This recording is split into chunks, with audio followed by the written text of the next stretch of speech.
जंगली घोड़ा जमीन पर लेटकर आराम कर रहा था कि तभी अचानक एक बेहद जहरीला काला सांप ब्लैक मांबा ने उसे जोर से काट लिया।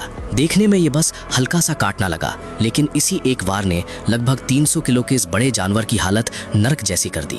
जैसे जैसे जहर उसके शरीर में तेजी से फैलने लगा, जंगली घोड़ा दर्द से तड़पते हुए जमीन पर बुरी तरह लौटने लगा।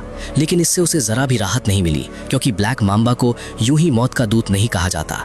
इसका जहर मांस को गलाने वाला नहीं, बल्कि बेहद शुद्ध और ताकतवर न्यूरोटॉक्सिन होता है, जो साथ ही दिल पर भी खतरनाक असर डालता है और सीधे नर्वस सिस्टम और सांस नियंत्रित करने वाले हिस्से को निशाना बनाता है। जैसे ही जहर शरीर में जाता है, ये नसों और मांसपेशियों के बीच के सिग्नल को तुरंत काट देता है, जिससे शिकार के मसल्स अकड़ जाते हैं, पूरा शरीर सुन्न पड़ जाता है, सांस लेने में दिक्कत होने लगती है और आखिरकार सांस रुकने से उसकी मौत हो जाती है। भले ही ये जंगली घोड़ा सैकड़ों किलो वजनी, मजबूत और ताकतवर था, लेकिन ब्लैक मांबा के इस जानलेवा काटने के सामने उसकी भी एक नहीं चली।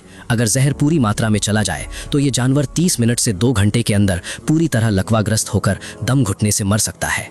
और अगर काटने की जगह किसी बड़ी नस के पास हो तो जहर जंगल की आग की तरह फैलता है और ये 10 से 20 मिनट में ही गिर सकता है। यही वजह है कि ब्लैक मांबा बिना ताकत लगाए सिर्फ अपने जहर के दम पर पूरे घास के मैदान का खतरनाक शिकारी बना रहता है और हर जीव इससे डरता है। कुछ मिनट तक दर्द में तड़पने के बाद ये जंगली घोड़ा आखिरकार इस जहर को सह नहीं पाया। उसका शरीर पूरी तरह जाम हो गया और वो जमीन पर गिरकर मौत का इंतजार करने लगा। तभी अचानक किस्मत से एक जंगली शिकारी कुत्ता वहां पहुंच गया। उसे देखते ही घोड़े की आंखों में डर साफ दिखने लगा।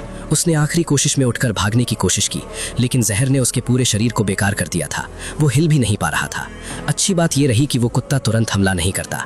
वो हैरान था कि इतना तंदुरुस्त दिखने वाला जानवर बिना लड़े ऐसे क्यों पड़ा है। उसे क्या पता था कि ये शिकार पहले ही जहर से भर चुका है। हालांकि उसके मन में शक था, लेकिन इतने आसान शिकार को देखकर वो खुद को रोक नहीं पाया। अब ये तो वक्त ही बताएगा कि पेट भरने के बाद क्या उसे अपनी इस लालच की कीमत चुकानी पड़ेगी।